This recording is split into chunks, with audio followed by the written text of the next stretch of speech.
এদিকে আসো, এদিকে আসো। পেশার জি। প্রেম করতে কখনো? না ভাইয়া। কি বলে বাপরে, আরে এই ফুলটা দেখি, এই ফুলটা দিয়ে তোমাকে নবীন বরণ করবো। থ্যাংক ইউ ভাইয়া। আর তুমি কি করবা? তোমার প্রেমিকাকে বরণ করবে। যাও, বাবু ভাইয়া, প্রেমিকা। এই রাস্তা দিয়ে প্রথম যে মেয়েটা ঢুকবে তাকে তুমি এই ফুলটা বরণ করবে। যাও। হ্যালো, শুনছেন? আসলে আই লাভ ইউ। এই ছেলে, কি করতেছো? কি কোন ইয়ার? Third year final year? প্রায় তোমার র্যাঙ্ক দিতেছে। জি ভাইয়া। গোলাপ ফুলটা তো সুন্দরই দিচ্ছে, তুমি র্যাঙ্ক দিচ্ছিলে কেন সেটা বলো। এভাবে তরুণদেরকে তোমরা যদি এভাবে র্যাক দাও, ওরা কি শিখবে? আচ্ছা যাই হোক, সরি বলো। পরে বলবো আমি পরিবেশ নষ্ট করতেছো তুমি ক্যাম্পাসে, তুমি পরে বলবো না? আপনাদের ছোট ভাই হয়ে আমি সরি অ্যাকসেপ্ট করতে পারবো না ভাইয়া। আমাকে একটা মেয়ের সামনে র্যাক দেওয়া হয়েছে, আমার পা ধরে মাপ চাইতে হবে। কি বল, আমি পা ধরবো? পা ধরবা? ধরো ধরো ধরো, কি বলে আবার? কি ভাই? কোন ইয়ার? আমি কোন ইয়ার মানে তোরা না ফার্স্ট ইয়ার করিস বেয়াদব করিস আমার সাথে ঘটনা যা ঘটার করছে ইচ্ছা করে এমন করছ না। আজকে ওকে সরি বলে দিবি। এই না আমি বললাম। চিন্তা করতে তো আমার লজ্জা লাগতেছে, নিজের উপর লজ্জা লাগে। কোনো মানিজ্যত নেই, কোনো প্রেস্টিজ। এই কি ব্যাপার? আপনার কি মেয়েদের রাস্তায় আটকানোর স্বভাব নাকি? এই মেয়ে, তোমার নাম কি? হোয়াটএভার, তোমার নাম যাই হোক, তুমিও ফ্রেশার, আমরাও ফ্রেশার। ঘটনা হচ্ছে কালকে যা ঘটছে আমার বন্ধু এটা ইচ্ছা করে করেনি, এটার জন্য আমরা দুঃখিত। সরি। আপনি কেন আসছেন? আপনার বন্ধু হয়েছে সরি বলতে পারে না? আচ্ছা আচ্ছা থাক থাক কারো সরি বলা লাগবে না চল সরি, প্লে তো গেল। তোর জন্য আমারই জুতা পাম্পটা হইল। তো সুন্দর করে সরি বললাম, পাত্তাই দিল না। তো সরি তো মনে হয় বানান ভুল ছিল।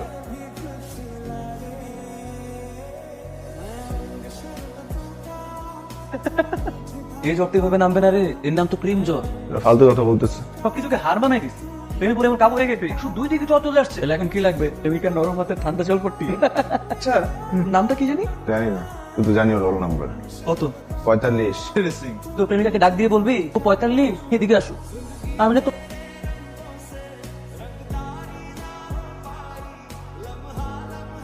কিরে 45? কিসের 45? আনে জানে 45। কিরে 45? দোস্ত ছেলেটা কিন্তু সুন্দর আছে, দেখার মধ্যে কি আছে? ছেলেটা তোকে পছন্দ করে দোষ, পছন্দ করে তো কি হয়েছে? আমি এসব ঝামেলার মধ্যে যেতে পারবো না। আশ্চর্য, চেনা নাই জানা নাই দুনিয়ার সত্য খবর ছড়াই দিচ্ছে। যে আমাকে দেখে সে আরফ আরফ করে চিৎকার করে, এমনিতে কোনো কথা হয় নাই, তার মধ্যে অবস্থা। আচ্ছা শোন, আমরা তো ক্লাসমেট, আমরা তো কথা বলতে পারি, ফ্রেন্ডশিপ তো করাই যায়। দাঁড়া আমি এখন ব্যবস্থা করছি। এত অবাক হওয়ার কি আছে? আমরা কথা বলতে পারি না। শোন, না না, বলো। তুমি তো আফরিনকে পছন্দ করো। আমি না মানে না মানে কি? পুরো ভার্সিটি শুদ্ধ জানে তুমি আফরিনকে পছন্দ করার। করে আমি সাক্ষী। আমি তাই ভাবলাম যে সেটা করাই দিই। শুধু ফ্রেন্ডশিপ। হ্যাঁ, শুধুই ফ্রেন্ডশিপ। যে ফ্রেন্ডশিপটা হোক, এরপর ফ্রেন্ডশিপ থেকে পজিটিভ হতে পারে, নেগেটিভ হতে পারে। পজিটিভ নেগেটিভ সত্য কি নাত্য কিছু তো একটা হবে। হ্যাঁ সেটাই। তো তাহলে কি আমি বলে দিব আফরিনকে যে তুমি ফ্রেন্ডশিপ অ্যাকসেপ্ট করেছো? চলো বলে দাও, ধনাত্মক ধনাত্মক। এভাবে না, কালকে বিকাল ঠিক 5টি বাজে চলে আসবা, মনে থাকবে? ঠিক আছে। এই যে আরব, আপনি কি বোবা? তো কথা বলছেন না যে?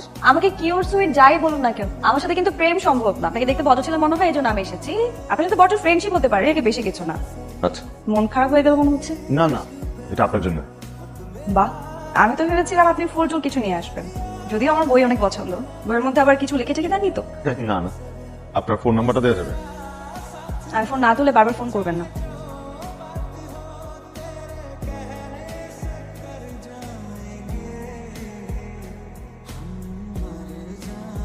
Thank you.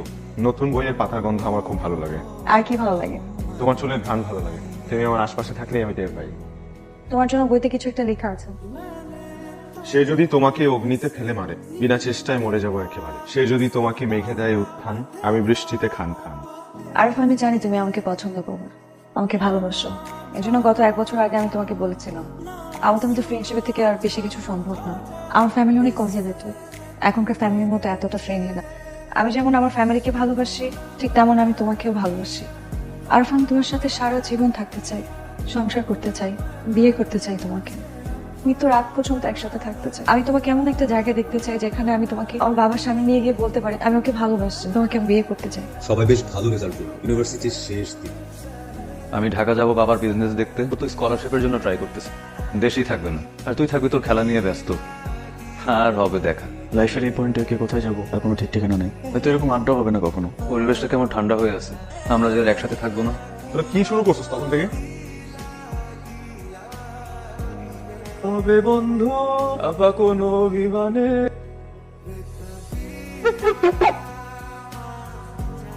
কে তুই ফোন ধরস না কেন? সকাল থেকে তোর কয়টা ফোন দিছিস, তুই ফোন ধরস না কেন? আচ্ছা সরি, আমি খেয়াল করি নাই। আমি কি এই মুহূর্তে আমার যে হ্যাপি আর কেউ নাই? তুই যেভাবে তোর ড্রিম দেখছিলি ঠিক সেভাবেই হবে। পরে ড্রিমস তোকে যে স্কলারশিপের জন্য জোর করে অ্যাপ্লাই করাইছিলাম সেটা হয়ে গেছে। You got your dreams man, you got your dream. Yes. Hello Afrin, Afrin একটা গুড নিউজ আছে। কি ব্যাপার, তুমি কাঁদতেছো? ওরা বাবার পর বিয়ে ঠিক করছে। কি? আমার বাসা থেকে অনেক প্রেশার দিতেছিল, ছেলেপক্ষ আমাকে দেখতে আসছিল, জানতাম না। আমাকে পছন্দ করে রিং পরে দিয়ে গেছে। খারাপ, আমি আমি আমি কি করবার বুঝতেছি না। আমার যেখানে আসো, প্লিজ আসো না, আমি বিয়ে করবো না। প্লিজ তুমি আসো। বলতেছো তুমি এগুলা? কিছু দোস্ত, আরে এভাবে বললেই হয় নাকি? তোমার আফরিন, আমার বিয়ে ঠিক করে দেবে। আফরিন তোমার কথা আমাকে বলেছে। আমি আর আফরিন 2 বছর যাবত একটা সম্পর্কে আছে। একটা স্কলারশিপের জন্য অ্যাপ্লাই করেছিলাম, সেটা হয়ে গেছে। আমি 2 বছরের জন্য বাইরে যাচ্ছি। আসলে আমরা একজন আরেকজনকে অনেক ভালোবাসি। আপনি যেভাবে আপনার মেয়েকে আদর করে বড় করেছেন, ঠিক সেভাবে আপনার মেয়েকে আগলে রাখবো, আমি কথা দিচ্ছি। শোনো, প্রেম ভালোবাসার সঙ্গে বাস্তবতা ম্যাচ করে না। শুনেছি তোমার বাবা মাও নেই, বাড়িঘর ছিল না, এতিম, কখনো খালার বাড়ি মামার বাড়িতে থেকে মানুষ হয়েছে। তোমার একটা রুটলেস ছেলের সঙ্গে তো আমি আমার মেয়ের বিয়ে দিতে পারি না। আপনি আপনি আমাকে 2টা বছর সময় দেন। শোনা শেষ করে এসে আমি একটা ভালো চাকরি, 2 বছরের মধ্যে আমি ওকে বিয়ে করবো। একটু বিশ্বাস রাখেন আমার উপর। সরি। আফরিন তুমি বলো কিছু, চুপ করে আসো কেন? ও কি বলবে? আমার কথাই ওর কথা, তুমি বুঝতে পারছো না? শোনো না, আরা শোনো। কি চিনি হবে? কথাই যখন বলতে হবে, তাহলে এতক্ষণ ভিতরে চুপ করেছিল কেন? তারপরে তোমার বাবাকে বললে না কেন যে তুমি আমাকে ভালোবাসো? খারাপ, আমার বলার সাহস হয় নাই। সাহস হয় নাই তোমার? তোমার বাবা আমাকে কন্টিনিউয়াসলি অপমান করছে, একটা আমার মুখ ফুটে কিছু বললা না কেন? আমি এদিন দেখি কি আমি রাস্তার ছেলে? আমার কোনো ঠিকানা নাই, কিন্তু আমি সেলফ ইন্ডিপেন্ডেন্ট একটা ছেলে। পড়াশোনা শেষ করছি, টিউশনি করে নিজেটা চালাইছি, কারোর উপর ডিপেন্ডেন্ট হই নাই। এত কিছু করার পর যে মানুষটা আমাকে ভালোবাসে, এই মানুষটা আমাকে নিয়ে প্রাউড ফিল করবে, তা না আমাকে বিট্রে করলো। আর আমি তোমার সাথে বিট্রে করি নাই। অবশ্যই করছো তুমি। আর তোমার বাবা যে ধরনের আচরণটা করছে আমার সাথে, এখানে তো তোমার বাবার ফ্যামিলি ব্যাকগ্রাউন্ড নিয়ে প্রশ্ন করা উচিত। আমার বাবাকে না একটা কথা বলবা না। তুই ভুলে যাও না, এটা আমার বাবা। আমি আমার বাবাকে অনেক ভালোবাসি। আর আমি বলছি আমার বড় বোনের একটা ইস্যুর কারণে। That's none of my headache. ঠিক আছে, চলো সবকিছু বাদ, আজকেই আমরা বিয়ে করবো, চলো। তুই পাগল হয়ে গেছো? মানে কি, তুমি আমাকে বিয়ে করবা না? না, তুমি বিয়ে করবা না আমাকে? এভাবে কেন? একটু সময় নিয়ে সিচুয়েশন দেখে আমাকে বোঝার সময় দাও। 2 দিন পর তোমার বিয়ে হয়ে যাবে, কি বিয়ের কার্ড পাঠাবো আমার কাছে? তুমি কিছু বলতেই পারো না তোমার বাবার সামনে। আমার আসলে না বোঝা হয়ে গেছে, বুঝছো? তুমি একটা বেঈমান, তুমি কখনো আমাকে ভালোই বাসো নাই। তোমার বাপ একটা বেঈমান, তুমিও একটা বেঈমান। আমি চলে গেছি, কিন্তু যাওয়ার আগে আমি বিকাল 5টা পর্যন্ত বাস স্ট্যান্ডে ওয়েট করবো। তুমি যদি না আসো, তাহলে তার কিছুই বলার নাই। তোর জন্য স্কলারশিপটা খুব ইম্পর্টেন্ট। যেহেতু তুই স্কলারশিপটা পাইছিস, লাইফে এমন অনেক কিছুই ঘটে, যেটা পরে ভেবে খুব ফানি লাগে। হ্যালো আরা, তুমি চুপ থাকলেও আমি তোমার নিঃশ্বাসের শব্দ বুঝি। তোমার ফ্লাইট কয়টায়? দুপুর 3টায়। আজকে আমি তোমার দেওয়া হলুদ শাড়িটা পরেছি। এই হলুদ শাড়িটা আমাদের গায়ে হলুদে পরার কথা ছিল।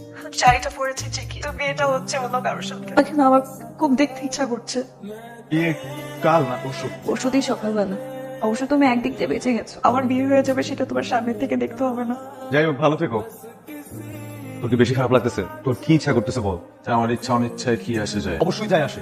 এখন দেখ, তোর কাছে 2টা অপশন আছে। হয়তো তুই এখন এয়ারপোর্টে যাবি, পরে যে প্লেনে উঠে তোর ড্রিম চেস করবি, আর না হলে অপশন নাম্বার 2, মন যা চাচ্ছে তুই তাই করবি। তোর মন কি চাচ্ছে আমাকে সেটা বল। আমার মন চাচ্ছে আমি আফরিনকে শেষ একটা বার জড়িয়ে ধরে ওকে বলি কত ভালোবাসি। কি রে, কি অবস্থা? আফরিন এয়ারপোর্টে পৌঁছে দিছস? না, মানে গাড়ি ঘুরে ফেলছে। কেন? আজকে আপনার গায়ে হলো। জানি তো আফরিনের গায়ে হলুদ, দাওয়াত দিছে। আমাদেরকেও দেয় নাই, কিন্তু আমরা যাচ্ছি। তুই থাক, তোকে নিতে আসতেছি। তোমরা তুমি আমার শিষ্য কেন? আমার কোনো পরিবার নেই, বাবা মা নেই, কিন্তু আমার বাবা মা মারা যাওয়ার আগে আমাকে খুব ভালোভাবে শিখিয়ে গেছে যে মুরব্বীদের দোয়া ছাড়া শুভ কাজ সম্ভব না। আপনি আপনার মেয়ের জন্য সবচাইতে ভালোটা চিন্তা করবেন, এটাই স্বাভাবিক। আপনার মেয়েও আপনাকে যথেষ্ট শ্রদ্ধা করে, সম্মান করে। এই কারণে সুযোগ থাকা সত্ত্বেও সে কোনো ভুল সিদ্ধান্ত নেয়নি। আমার কাছে আমার স্কলারশিপটা স্বপ্নের মতো, সেটা আমি পেয়েছি। কিন্তু আজকে ট্রেনে ওঠার আগ মুহূর্তে আমার মনে হয়েছে আমি আমার এই স্বপ্নটাকেও স্যাক্রিফাইস করতে পারবো। আফরিন আমার জীবনে থাকে, আমি ওকে আমার সর্বস্বটা দিয়ে ভালোবাসি। আরফ একটা মিথ্যা কথা বলেছে যে আমার কোনো পরিবার নাই। আরফ আমার ভাই, আমার বাবা ওরও বাবা। আর আরফ যখন কারোর সাথে মেশে সবাইকে আপন করে নেয়।